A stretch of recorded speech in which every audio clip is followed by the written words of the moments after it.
Hello and welcome back to Comics Over Time.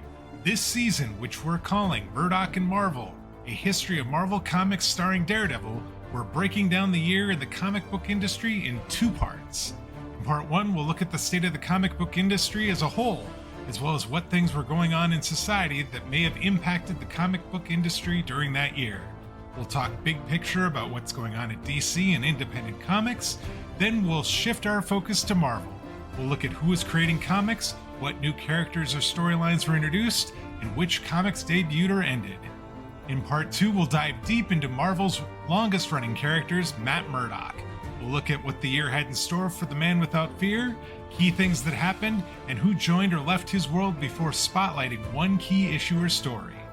From there, we'll wrap up the year's discussion with a takeaway before moving on to another year and a whole new discussion. We're excited to have you join us on a trip through comic book history. We are back. It is another new year, 2005. My name is Dwayne. With me, as always, my good buddy Dan. Dan, we're just rolling right along here. Yeah, we are now within 20 years of the present, which is kind of crazy.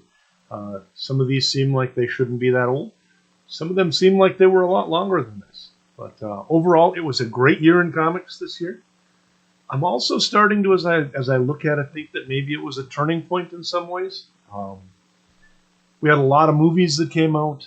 We had a lot of event books that came out that sort of started a new flurry of events and the like in comics. There were new creators and accolades just abounding all over the place for comics.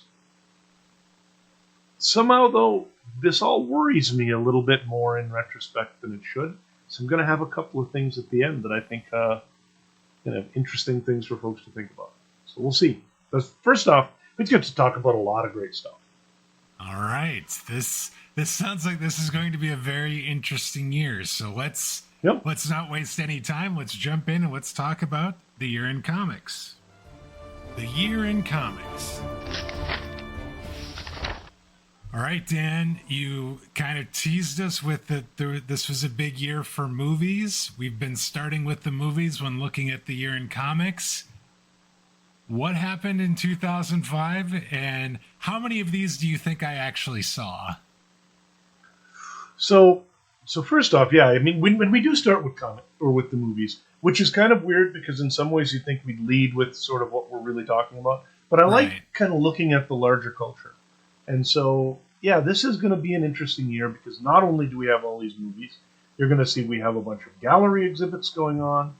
There are continuing legal cases with people who sell comics potentially being put in jail for selling comics. All sorts of things going down. So, nonetheless, it was a big year in films. We've got like almost 10 movies to talk about. Some of them big ones, some of them not so big ones. We start with the stuff that is DC related. We had one that obviously everybody in retrospect remembers. Batman Begins, the first of Nolan's trilogy. Yes. Bale comes in as Batman. We get $373 million. Everybody learns how to pronounce Ra's al Ghul and the like. And it is a pretty fantastic start to the season as far as that goes, obviously. Yeah. That Batman movie changes a lot of things, though, because after sort of the campy Batmans, after the Bat Nipple Batmans, after even the Keaton Batmans, which are still sort of semi-serious, right, you get a Batman that is very much taken out of any of the camp aspects.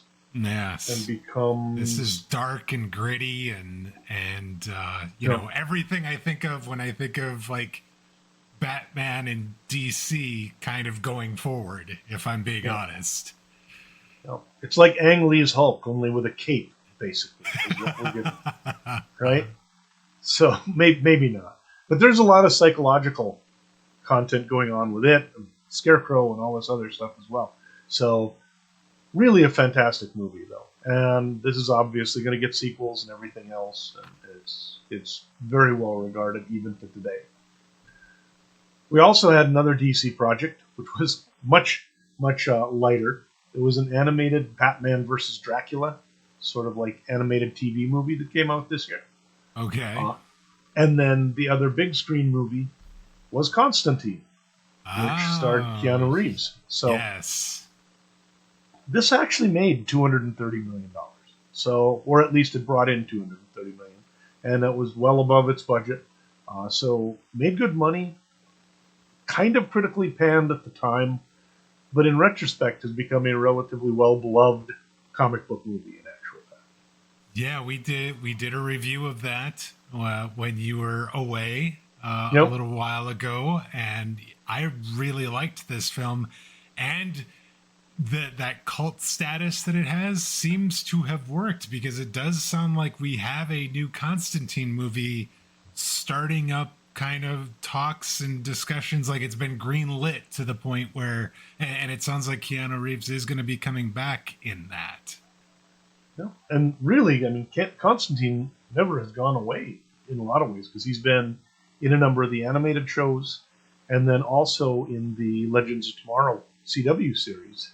Constantine became a major character for a good part of that as well. So it's a character a lot of people like, and yeah, I think there's a good chance that, especially with Reeves attached, you could end up having a very bankable project there, depending on how that goes. But the original one was 2005, and we have not had a sequel to this up until now, maybe in plans. So even though it made some money, it didn't make enough that they decided to do another one. Probably partly because Reeves had a lot of other things to do, and it didn't. He's been a little busy. He's always been busy for the last 20 years, basically. Yeah.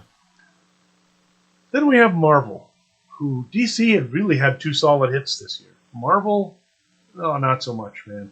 I mean, they made some money. We start out, they had an Elektra movie, so this was a sequel to Daredevil. Yes, the Jennifer Garner.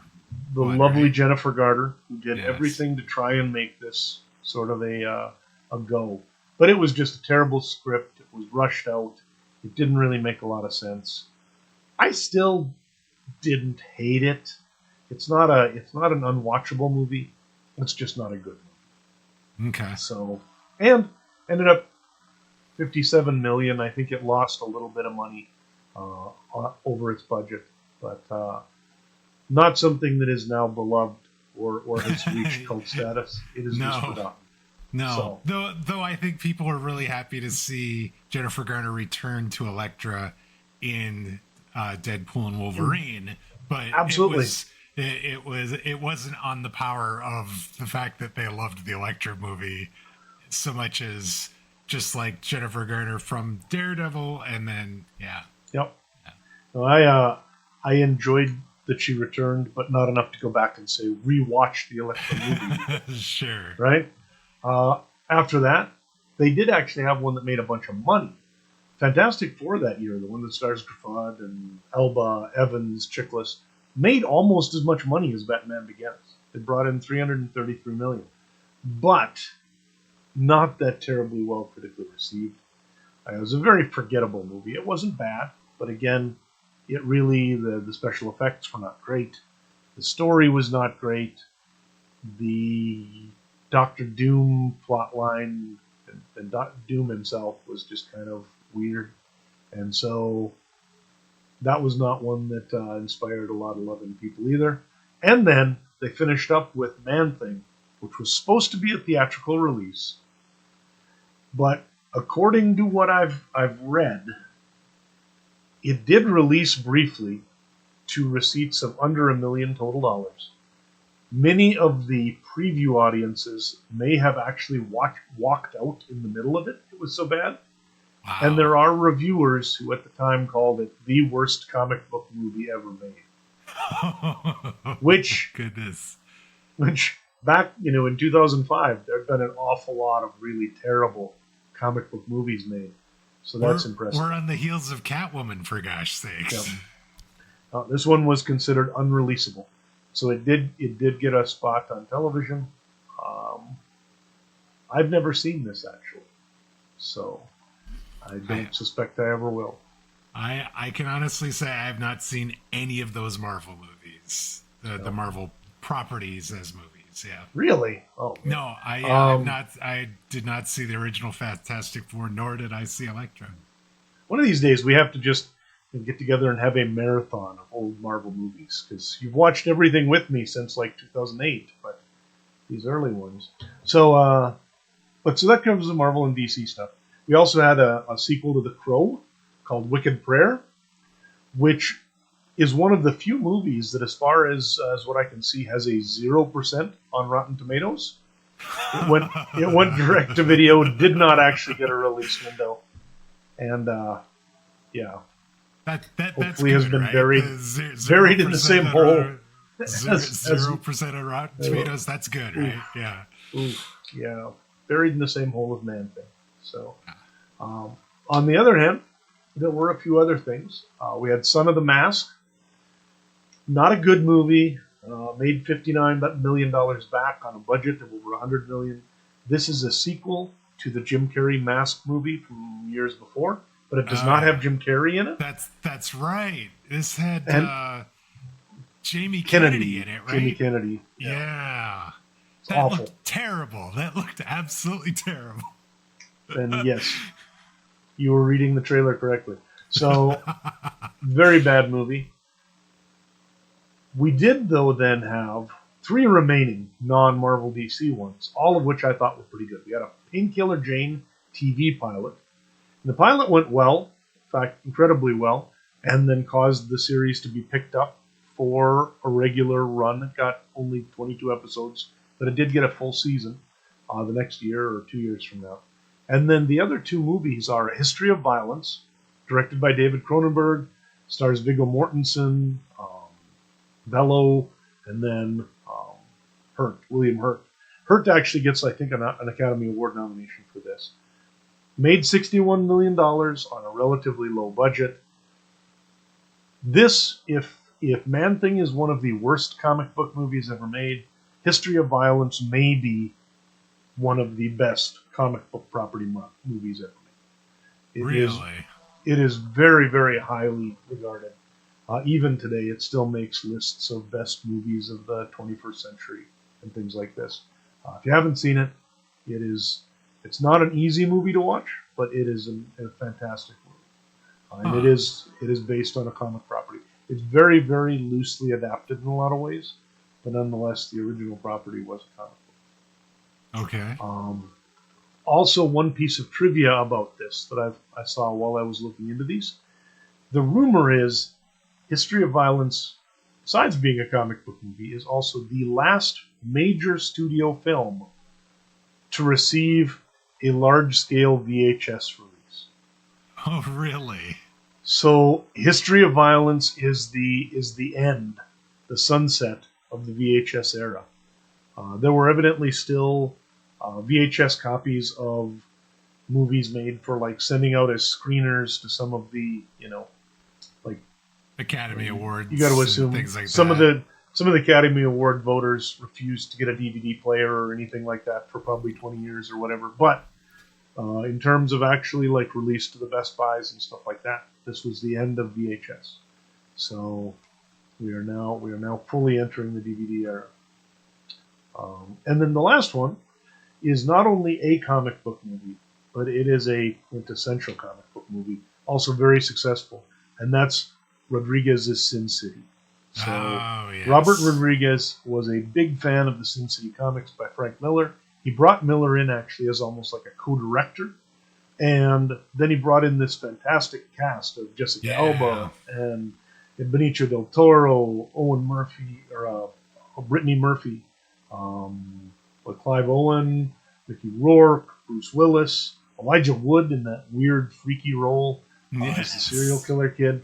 Yeah. Somehow he made all of this on a reasonable budget, and then it made box office of about $158 million, did pretty decently.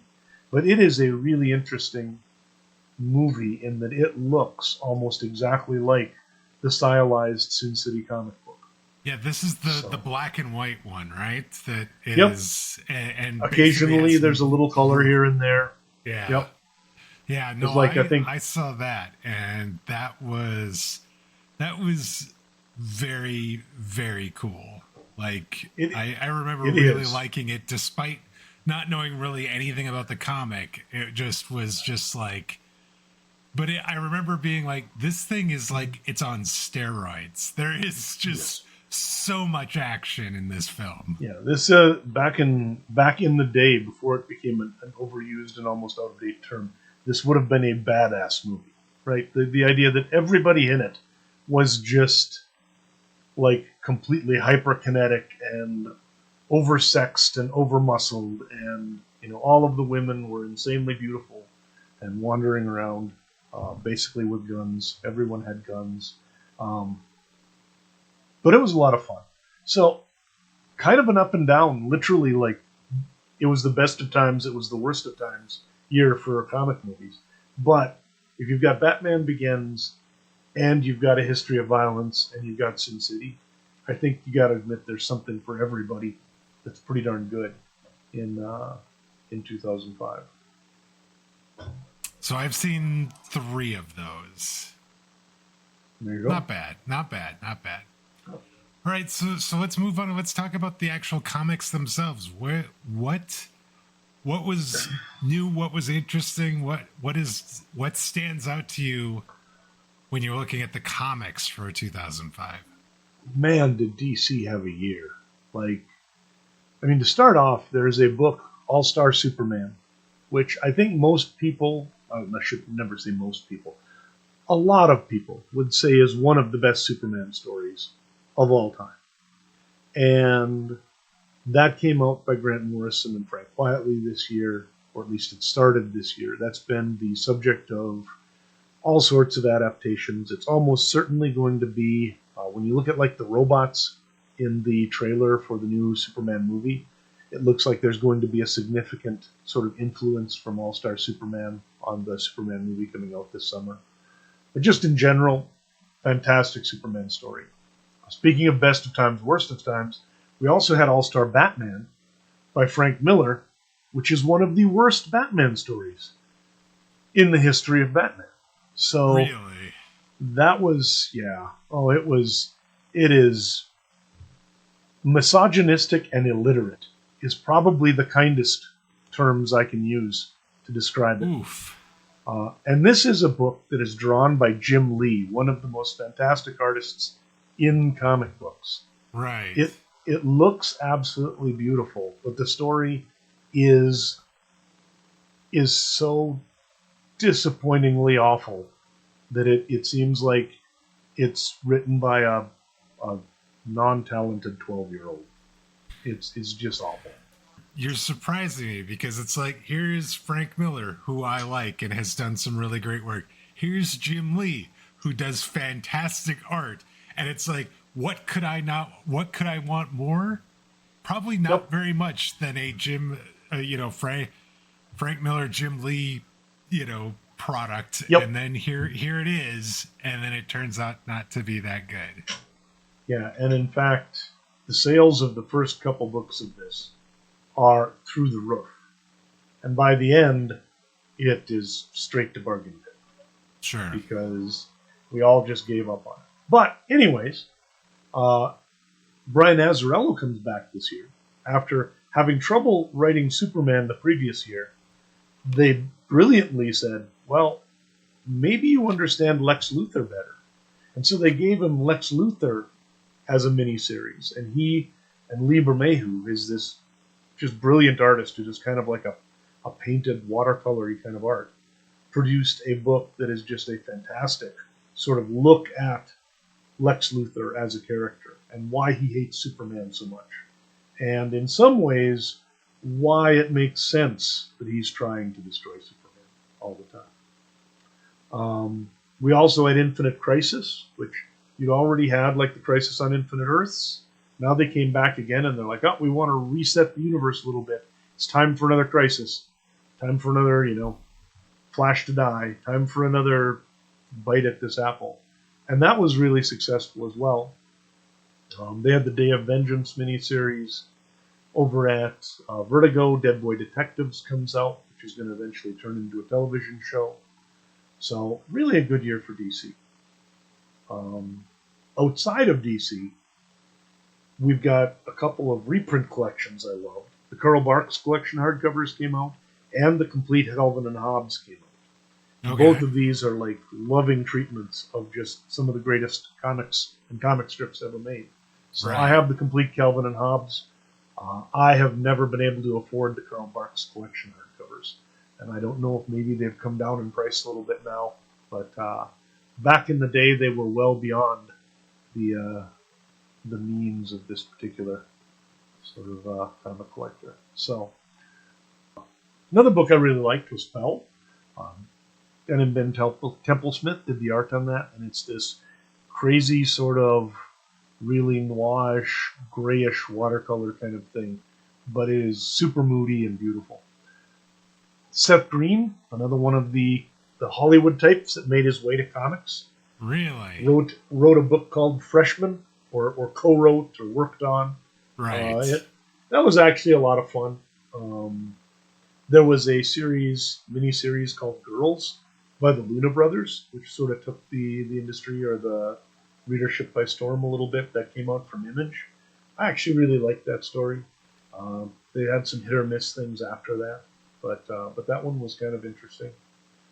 One of the more crazy books of the 2000s came out starting this year, called Godland from Image by Joe Casey, Tom Scioli, and it was basically almost like a Jack Kirby sort of cosmic saga type of book.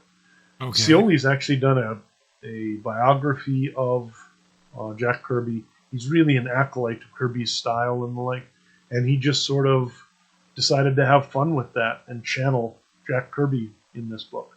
And it is really a lot of fun. So if you haven't read that and you're a Kirby fan, you're a Scioli fan, definitely give it a try.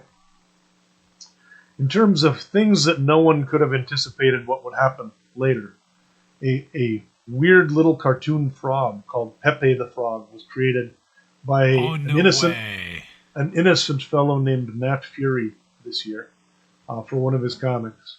And in no way is he responsible for the fact that it then has been co-opted by, 4chan and the alt-right and all of this other stuff. But when it came out this year, it was just this weird little cartoon frog who sometimes things went well for and sometimes they went poorly for, and then he made faces. Yeah. Right? So oddly, in terms of impact outside of comics into the larger culture, yeah, that has had a massive influence on culture. If nothing, just a reach in terms of people, recognizing it. Right. It's pretty huge. Then there were some books. First off, some of these licensed things. IDW gets the Transformers books.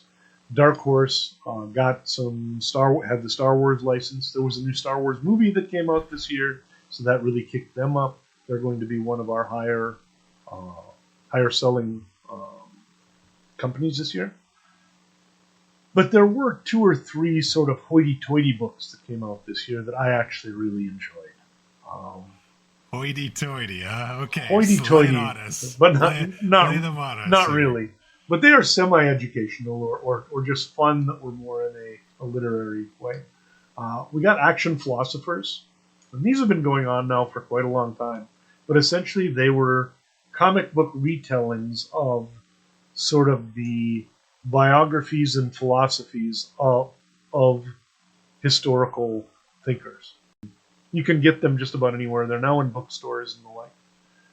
We got Rex Libris, which was a story by James Turner that started this year from Slave Labor Graphics. I loved these. It was the story essentially of somebody who was a librarian in this sort of very almost mythological library, where it was the library that stored all of the books that were dangerous.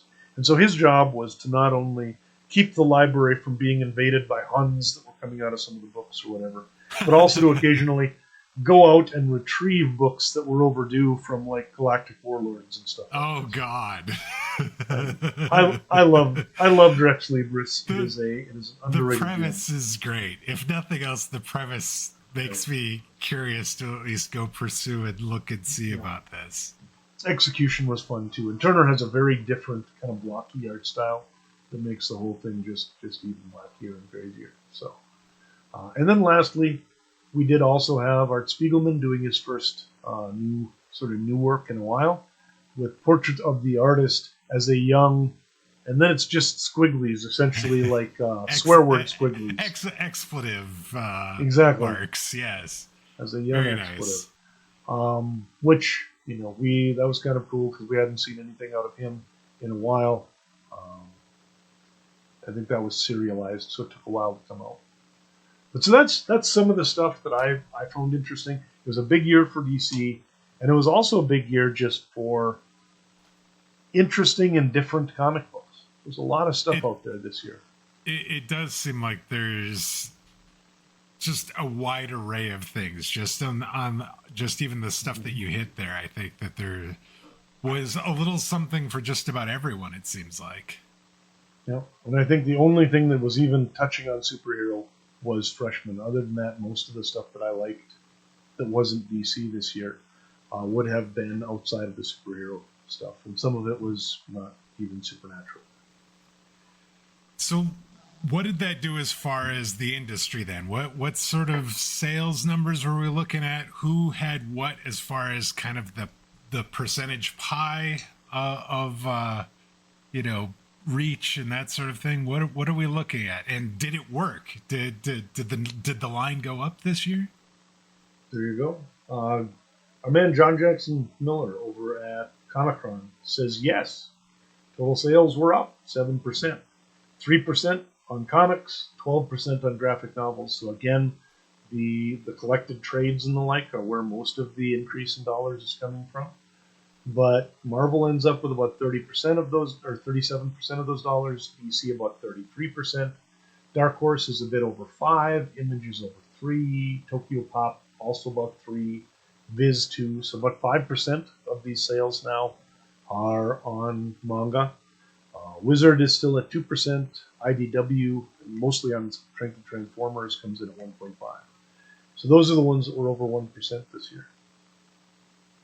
That's a pretty sizable group. Again, it seems like the last few years we've had a number of publishers with at least a percent or two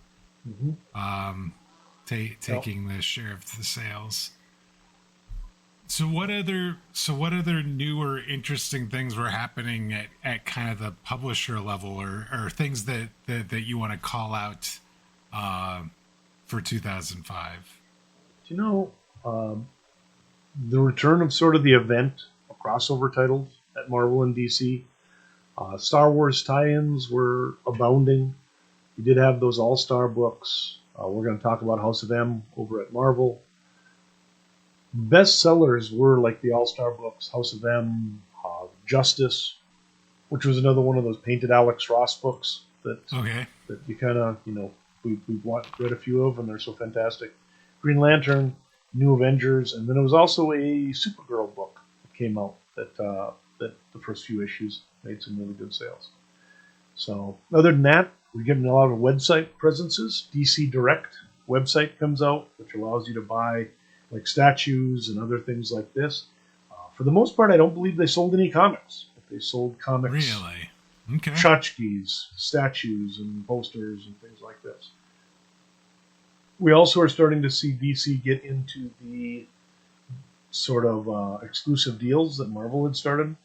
They signed this year Ed Benes, George Perez, Bart Sears, J.G. Jones, Adam Kubert, Mark Waid, Tony Daniel, a bunch of other people too that at a certain point I stopped typing them because it just seemed that they'd signed everybody to an exclusive deal, right? Which, that is interesting, but it is sort of that idea that companies are starting to realize that the creators are where their money comes from, and they're trying to lock them up to deals, which is also good for the creators, obviously. It gives them some security. Right. Boom Studios starts up this year. Publisher that's become one of my favorites. Recognize that name? Yeah. Yep. Zombie Tales #1 came out this year as their first book. In other news, Archie Comics sued the Veronicas over the use of their name, the Veronicas, and they at some point came to a settlement. I believe the reason for the lawsuit is that at one time in the comics, there actually was a book, a band Veronica started called the Veronicas or something like this. I'm not actually sure. But in any case, somehow or another, it all got taken care of. Okay. We did have a couple of lawsuits going on that are starting to wind down. But just as a note, there were a few times where even now we're seeing the Comic Book Legal Defense Fund have to come in because comic shops are getting in legal trouble for somehow selling a comic that they shouldn't have to a kid that is underage, or in one case, I think they gave away a kid a comic book for free comic book day to a kid that was one of the red label comics that wasn't supposed to go to a kid, and so a lot of things are happening on that front as well. Okay. Even as that's happening, though, libraries are starting to add graphic novels. I found out that George Washington University, for instance, which is a larger university library, started adding graphic novels this year. Watchmen, Time Magazine did its top 100 English language novels published since 1923, so like in the last 70 years or whatever, and it actually put Watchmen on that list, which was the first time, obviously, you'd start to see some of these more literary type of lists even consider comic books as a novel or as literature, even in terms of pissing on it. They would not even put it in the category so they could mock it. Right. And now it's actually considered to be one of the luminaries. We also had Village Voice nominating 3 graphic novels in its favorite 25 books of the year. So you're seeing a little bit of that as well. In terms of museums, there's an exhibit called Mouse and Beyond that begins this year. There's a Masters of American Comics exhibition in Los Angeles. It's really interesting because it seems like a dam is broken here. And as of 2005, you're really starting to see popular culture start to look at comic books and go, okay, there's something here other than superheroes. There's value in this medium, right? Yeah. And that's why we're going to talk about this at the end of the day, because I'm a little melancholy after looking at some of this stuff this year. So just preface, hold on to this whole thing that Village Voice is lauding us, Time is lauding us, all of these museums are doing displays. You're getting into libraries at universities and things like this. They're taking comic books and graphic novels, they're taking them seriously. And the reason they're doing that is because more and more the comic book medium is unraveling itself from the superhero genre. The worrisome thing is some massive cultural force would come along and weld us back into where comic books are considered to just be superhero vehicles again. So, boy, whatever could possibly do that? What could be coming in 3 years to upset this apple cart? Yeah. But anyways, can't figure that. We'll talk about that later. So, as a last thing, Dave Sim actually just finished up Cerebus last year. Gets on a little bit of a crusade about the way comic book contracts work and how comic books sort of mistreat artists and creators. And he actually ends up releasing a DC work for hire contract out on the internet and then critiques all of the things about it that make it completely and totally just, unethical in many ways. Right. Because it's that work for hire contract that is the basis of Marvel and DC even to this day, basically paying the creators of all of these characters that they're making money off in the movies peanuts, or if not peanuts, whatever they want to pay them. DC actually does much better, from what I've heard, than Marvel does in terms of paying the creators when their characters are used. But in any case, it's all just based on sort of the largesse of the corporation. because the work for hire corporate contract essentially takes away all real rights in a lot of ways. So that's going to change a little bit later on, partly because of guys like Sim coming up and calling this out. But a lot of the characters that we're looking at in Marvel movies right now were created in the 80s, created in the 90s, created in the early 2000s under these contracts. Yeah, under these. Yeah. Yep. No, that makes sense. So it looks like we had some notable passings this year. It does not get much more notable in actual fact. So Will Eisner, who has been around the entire history of the American comic book industry, passes away at age 87 this year. And the thing about Eisner is he is one of the great writers of comic books. He's one of the great artists of comic books. He started a comic book studio, the Eisner-Eiger studio, that was actually the bundling sort of company for many of the early comic books in like the 30s and 40s. Right. He then became sort of a comic book historian, and he became a comic book or a comic art teacher. And he became this sort of force for trying to move the art and the medium of cartooning and comic books forward in popular culture. So this is a guy who spent his entire life within the comic medium, produced some of the finest works in the history of the medium. Yeah. You know, he did all his spirit stuff, obviously, but then also, you know, some of the books, the graphic novels we've been talking about for the last few years, where he'd come out with one every couple of years. Even into his 70s and 80s, he was producing work better than a lot of folks. Yeah, the awards are named after him, for gosh sakes. That is the weird thing. And in fact, he has actually won Eisners because he has still done work so spectacular that even after the point where he'd done enough that they named the entire industry awards after him, he's still out there contributing, right? So, and you know, it's like you look at the fact that in many cases some people say that, you know, like the first graphic novels actually came from Eisner and that he was one of the first ones in that part of the industry. There's like 19 different people who you could say had the first graphic novels. I don't want to get into that argument. But we lost a big one this year. Really, there are very few people more important to the history of comics than Will Eisner. So there you go. Rest in peace, my man. We are, by the way, getting ready to vote for his awards again. The Eisner nominations for this year just came out, and so they will be announced and then awarded at San Diego Comic-Con again, as usual. So, but he wasn't the only one. It looks like. Now, there's always a few other folks that are passing away. The one other one I want to talk about, just because he's so important to me, is a guy named Jim Aparo. He was a Batman artist in the 70s and 80s at DC.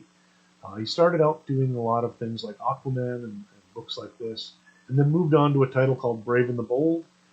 Was on Brave and Bold for probably almost a decade, and then moved on to something called Batman and the Outsiders, as well as doing other Bat books. To me, Neil Adams will always be one of my favorite artists, and his Batman is a foundational character. Right. But because of the fact I actually was buying comics in the late 70s and in the 80s, and I bought Brave and Bold every month, Jim Aparo really is my Batman artist. Right. Like, when I learned to draw Batman, and when I was reading Batman, I had a lot more Jim Aparo comics than I had Neil Adams comics. So I absolutely love this guy's art. Fantastic artist. He was very dependable. Basically, he was a guy who did 1 page a day, period. And that was what he did. So he was never somebody who was going to do 2 books or whatever, but he was also evidently never late. Very dependable, very professional, but also high quality work. Just fantastic artist. So, yeah, lost 2 great ones this year. Let's move on and let's talk about the Eisner Awards for 2005. Obviously, those they'll be announced to come out in 2006, but what was considered to be the best work in 2005? You know, the weird thing about this to me is how little Marvel is on here, considering Marvel dominates all the sales. You know, you get a Paul Pope story for best story. You get Solo #5 from DC by Darwin Cook as best single issue. Fables again wins best serialized story, I think for the third consecutive year, if I'm not mistaken. That sounds right, yeah.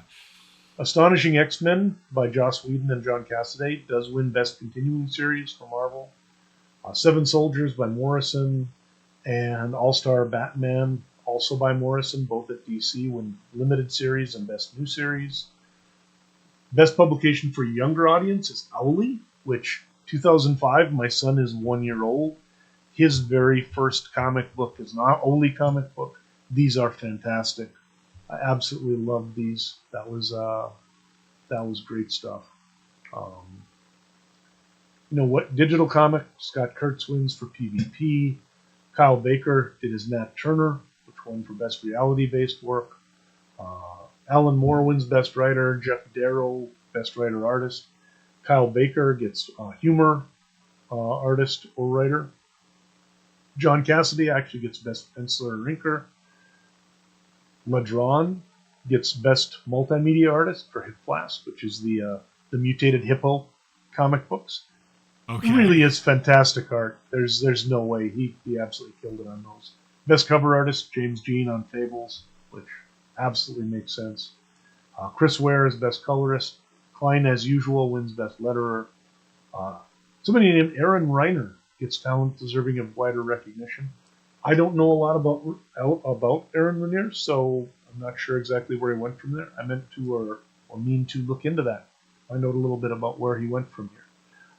And then best comics related sort of things. We get Comic Book Artist as a periodical, and Eisner Miller by Charles Brownstein and Dana Schultz as the best comic related book. And Eisner Miller is a really interesting, very, very, very interesting book. So, yeah. What about the Hall of Fame? Did we have some new members inducted to the Hall of Fame this year? We did. Vaughn Bode, who is an underground cartoonist. Ramona Fraden, who is a legendary artist of Wonder Woman and someone who worked a lot on comics back in like the 50s and 60s and 70s. She was famously one of the few women working regularly in comics at that time. Floyd Gottfredson, Russ Manning, William Moulton Marsden, who's of course the creator of Wonder Woman. Jim Steranko did the sort of pop art influenced Nick Fury books in the 60s, and then did the history of comic books and the like.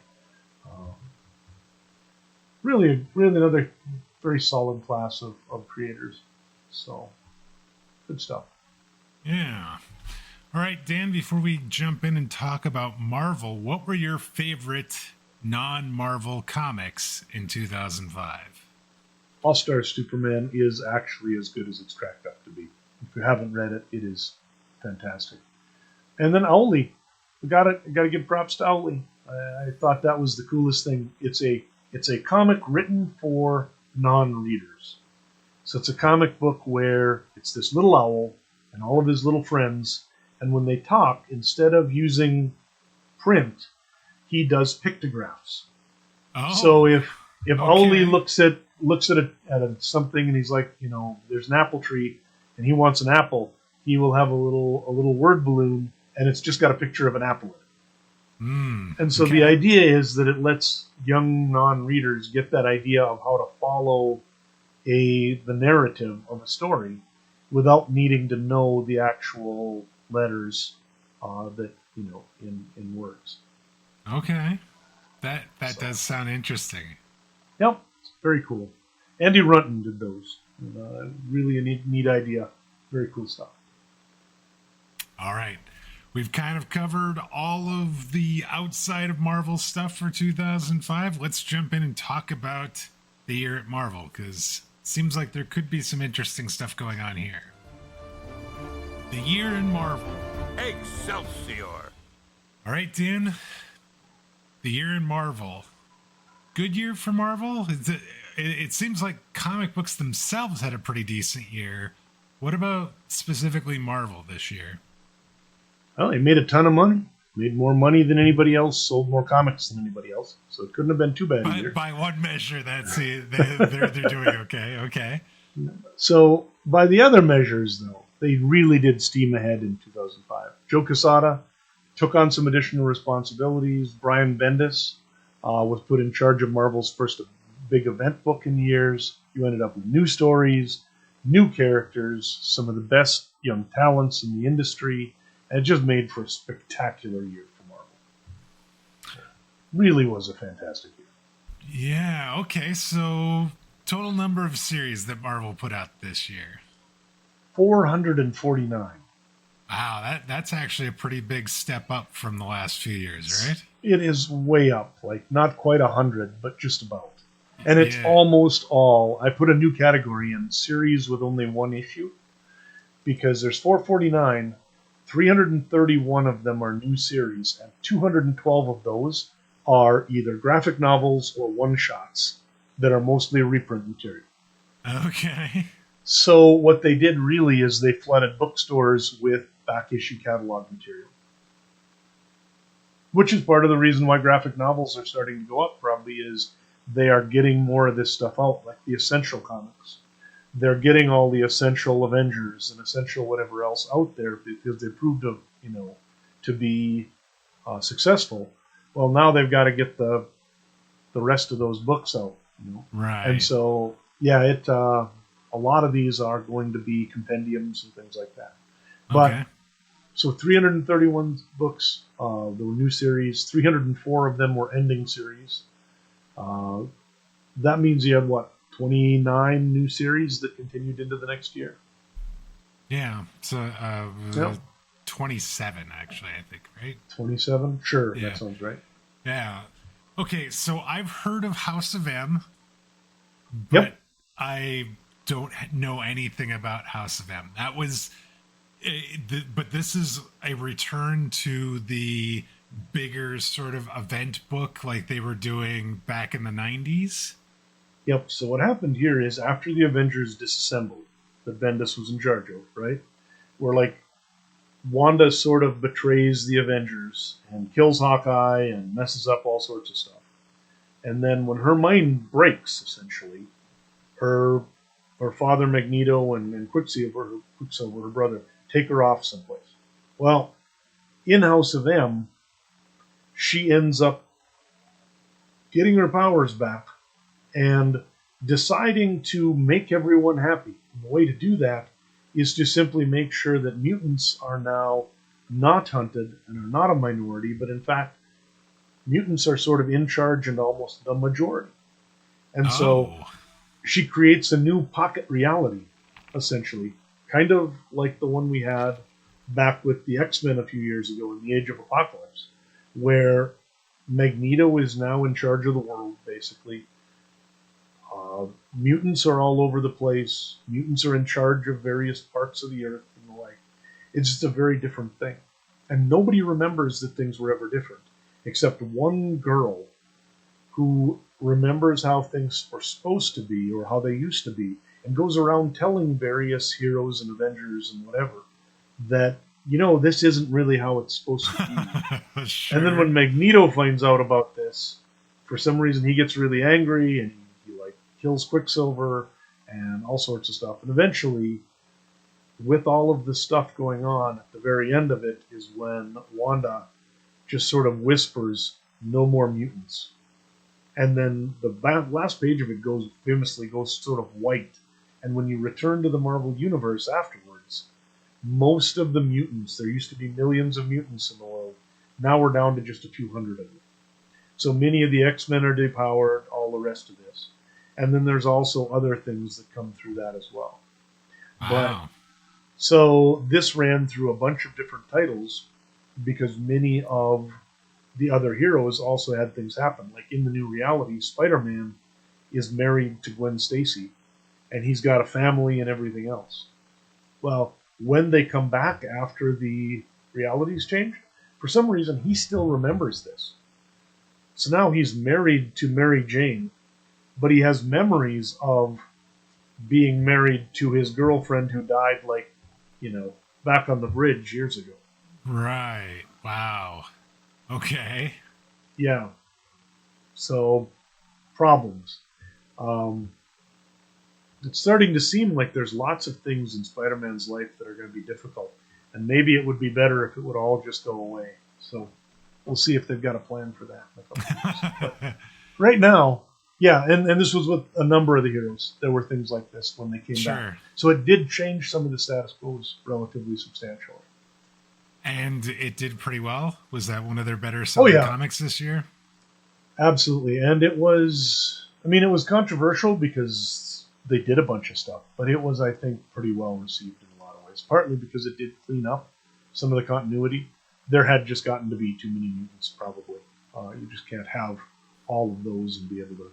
It's kind of like in the X-Men movie in 2000, when Cerebro goes out and you look and it just lights up the entire planet with mutants. You're like, how is this not a problem? You know? Sure. So, yeah. But anyways, that's how it's been.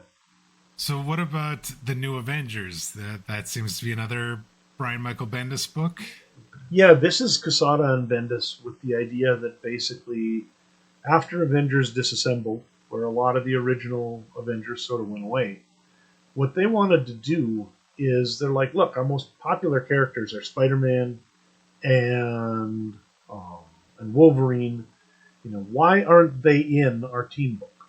Sure. And of course, in the idea of Stan Lee, the Avengers were the book for everybody who wasn't popular enough to get their own book.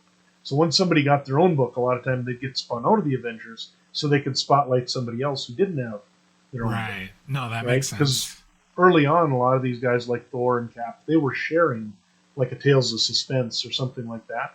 They didn't necessarily have a whole book dedicated to themselves. It's one of the reasons why Spider-Man wasn't in it. He had his own book. Fantastic Four had their own book.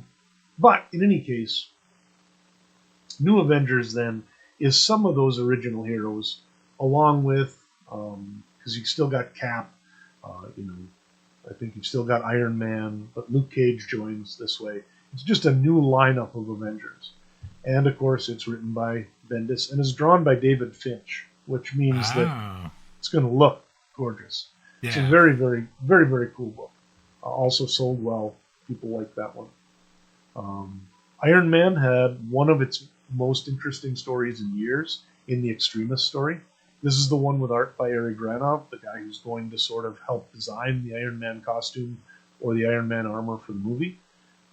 It is sort of a painted story, and it's fantastic. But what it essentially is the idea that there's this almost like injectable serum that Tony Stark ends up taking that allows him to pretty much just control his armor and really almost kind of like it's like he's got nanobots all through his body. Okay. And he becomes kind of a human computer or a human machine interface to a certain extent. Ed Brubaker takes over on Captain America with Steve Epting on art. This is going to be the team that does two very important things. They're going to, number one, introduce the Winter Soldier. And number two, they're going to shoot and kill Captain America a little bit later on. We'll see how that all goes. But before they do a lot of that, this just immediately is a fantastic Captain America series. Sure. Ultimates had gone well, so Mark Millar and Brian Hitch come back and do Ultimates 2, which is also a lot of fun. Alan Heinberg is a writer of a number of successful television shows who hops in and takes over at Marvel on a book called Young Avengers, which he introduces a bunch of new characters, including Kate Bishop on. And so this is sort of the first year that we see Kate Bishop, Wiccan, who is one of Scarlet Witch's kids that you see in like the recent Agatha All Along, yeah. The Agatha All Along show, that sort of stuff. So a bunch of characters there. Runaways gets a new run by Brian Vaughan. And then, of course, David Lapham, who's been famous for like Stray Bullets and a bunch of more indie type stuff, actually comes in and does a Daredevil versus Punisher book this year, which is kind of fascinating. So the cool thing here is they're getting great indie creators to come in and do Marvel stuff, play in the sandbox. They're getting people from Hollywood to come in and play in the sandbox. They are getting all of these fantastic new creators. Like when we get to the Rookie of the Year, it's absolutely fantastic. I can imagine. I can imagine. But yes, there's lots of great stuff going on here. All right, so let's talk about new series. What are some of the notable new series that come out this year and that end up having a little bit of staying power to them? So essentially, we're going to have Runaways, which went 30 issues. Captain America went 72. New Avengers 64. Reginald Hudlin comes on about Black Panther, who's a decorated writer, by the way, to the point where when you go to his Wikipedia page, he has so much other great stuff in books and movies and everything and TV that they don't even mention that he writes comics. Sure. Right? So he creates Shuri and does this fantastic series with John Romita, and it doesn't even make it into his bio, right? But the Black Panther series was one that's going to be very well loved by a lot of folks. Dan Slott's She-Hulk debuts. That's going to go 38 issues. Juan Bobillo is the artist on that one. And then there's a new Thunderbolts series that goes 31. It's called New Thunderbolts. It is not those Thunderbolts, by the way. not the MCU counterparts. No, not the MCU ones. It's Fabian Nicieza, and it really reminded me more almost of like an Image series from the 90s than it would the Thunderbolts. So. Okay, so you've mentioned if we're looking at limited series, then you mentioned the House of M, obviously being the big crossover event. I feel like Ultimates 2 was probably a big one because it was the follow up to the big Ultimates story. Were there any other limited series that you want to call out? I don't really want to try and even get into all of them. There were 57 new limited series that had at least multiple issues, like a 3, 4, 5 issue or more. Sentry I liked. There were a bunch of crossovers, kind of like that Daredevil and Punisher book by Lapham and the like. They had crossovers between various X-Men and things like this. There were a bunch of Ultimate Universe books. But basically, they just sort of opened up, and there is a title for everybody this year, it seems, in terms of the limited events. So nothing really that stood out that much, though, other than the ones you've already mentioned, in terms of things that really had lasting impact. Okay. So let's talk about new characters across these new books. You mentioned Kate Bishop. You mentioned Shuri. Yep. Those seem like some pretty big names, actually. Is there more? There were quite a few this year. The X-Men had a number of characters, kind of minor ones or semi-larger ones. Indra Trance, a character called either Destiny or Blindfold, depending on Bling, Darwin, who they've been around, many of them, for a long while. None of them are real A-listers. Maria Hill, Agents of S.H.I.E.L.D., she actually debuted this year. The whole Young Avengers sort of lineup, Iron Lad, Patriot, Wiccan, Kate Bishop, Cassie Lang, who's Stature or Stinger. A number of these, because Cassie as well has, of course, been in the Ant-Man movies. Right. I think this continues to be a group that there was a lot of potential for. And hopefully they'll get around to that. We got Victor Mancha, who's sort of related to Vision and that sort of thing. Okay. Also to the Young Avengers. Shuri, of course. This is a character that probably is essentially carried the second Black Panther movie. So definitely has come into the popular culture pretty hard. Yeah. Cammy, Debris, and then Amadeus Cho. He's either, for a while he was just called Hulk, sometimes he's called Brawn. Essentially he is a younger Asian American version of the Hulk. Oh, okay. All right. So what about books that came to an end this year, were there any notable ones that came to an end? Spectacular Spider-Man ended after 27 issues. Mystique, 24 issues. Supreme Power, got 19. Emma Frost, 18. Captain America and the Falcon, 14. District X, 14. And Excalibur, 14.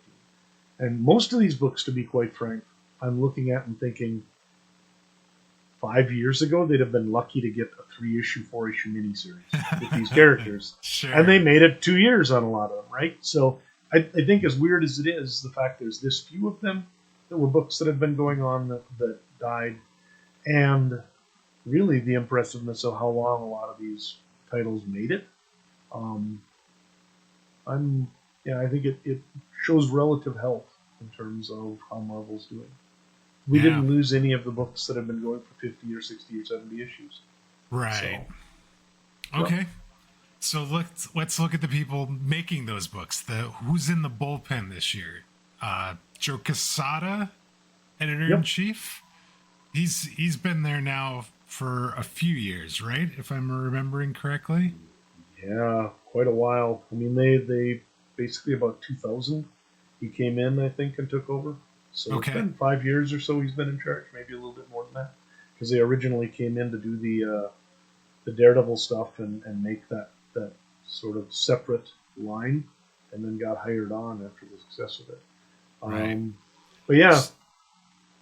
So what about staff size? Well, how many creators got creative credit this year? 543. That seems up. Yeah, that's it is. But with the number of books we have, it's makes some sense. I think so. Yeah, right. It's actually kind of low considering. Yeah. So how many new people getting credit this year?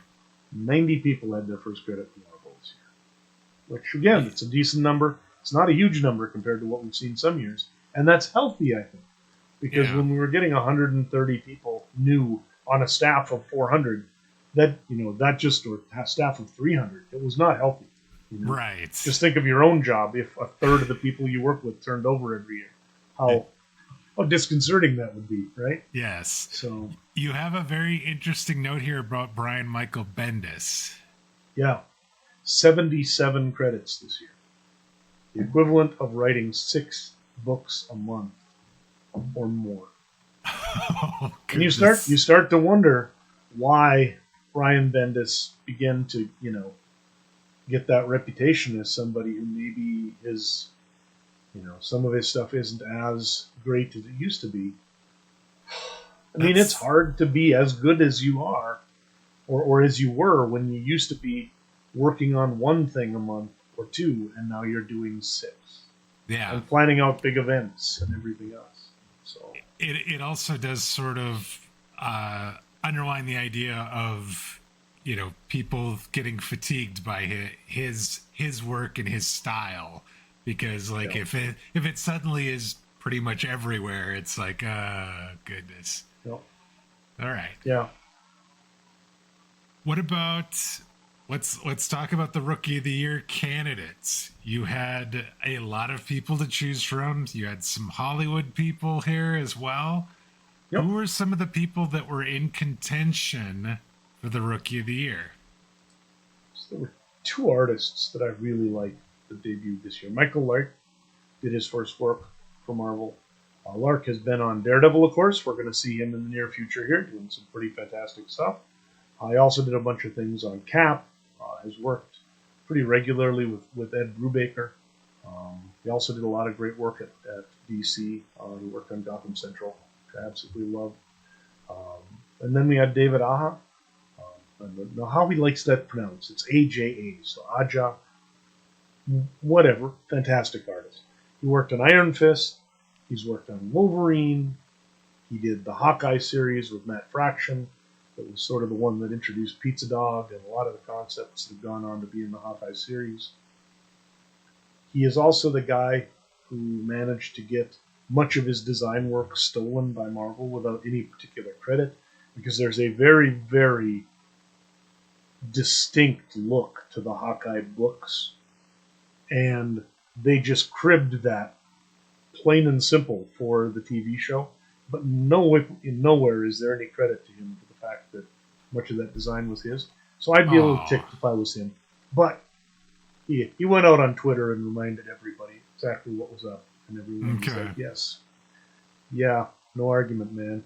Well, everyone except Marvel said that. Sure. So, anyway, and then we had a bunch of writers who, I mean, literally, in terms of a young group of writers just turning over Marvel.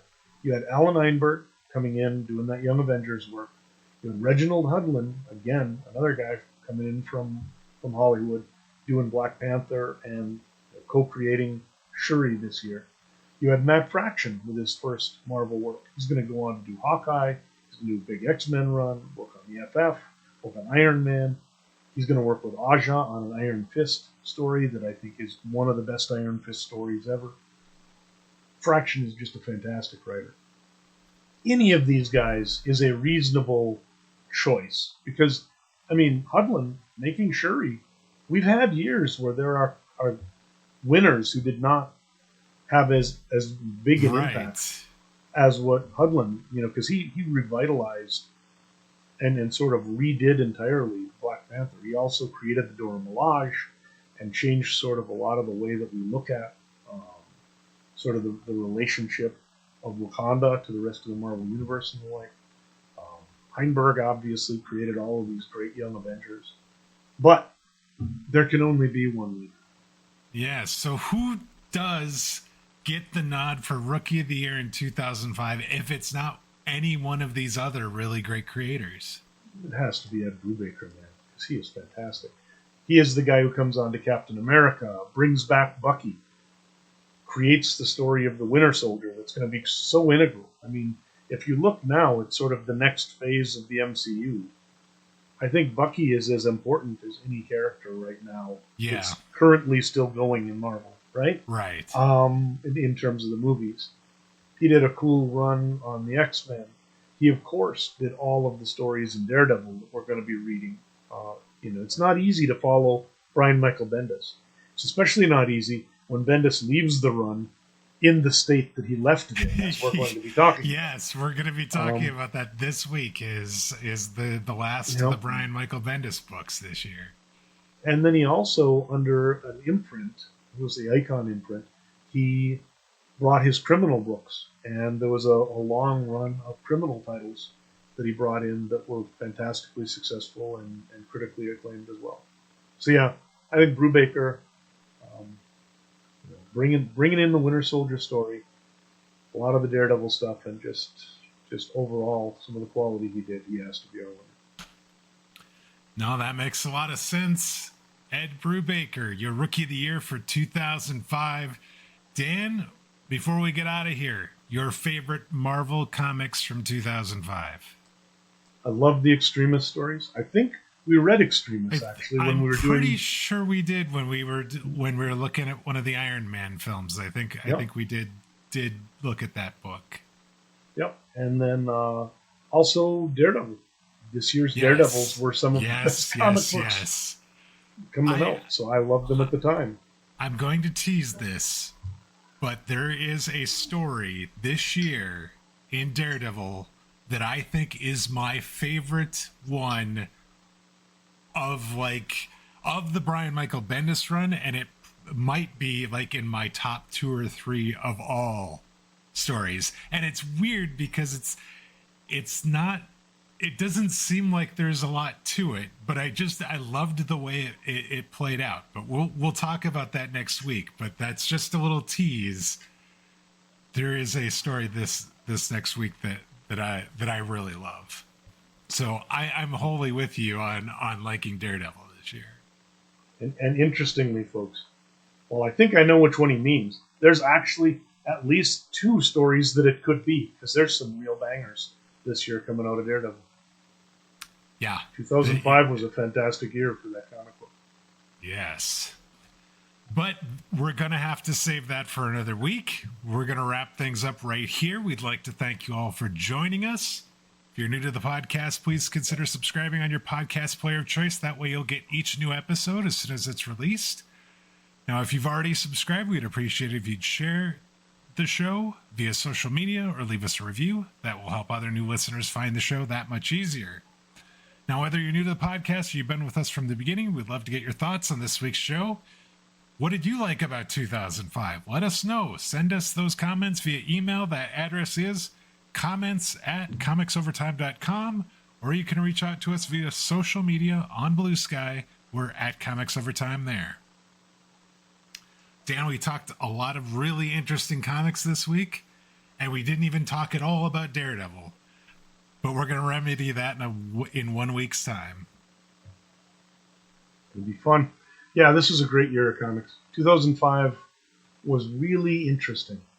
There was so much just vital and brilliant stuff going on, not only in some of the movies, but comics across all the different companies, and then, yes, definitely in Daredevil. So, we'll get to it. Yeah. Until next week, take care, everybody. See you later, folks.